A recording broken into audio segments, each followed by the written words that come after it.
কেউ যদি আপনাকে বকা দেয়, বেস্ট অ্যান্সারটা কি জানেন?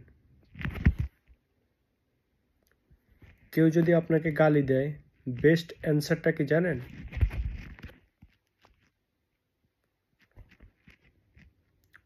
কেউ যদি আপনাকে নিয়ে গীবত করে আর যদি আপনি সেটা শুনতে পান, বেস্ট অ্যান্সারটা হবে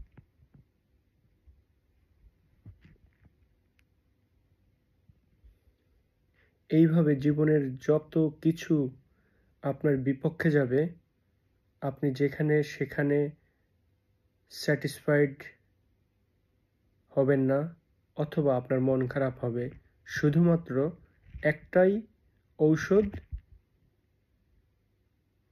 চুপ থাকুন। সমাধান এবং ফলাফল আপনার হাতে আসবেই।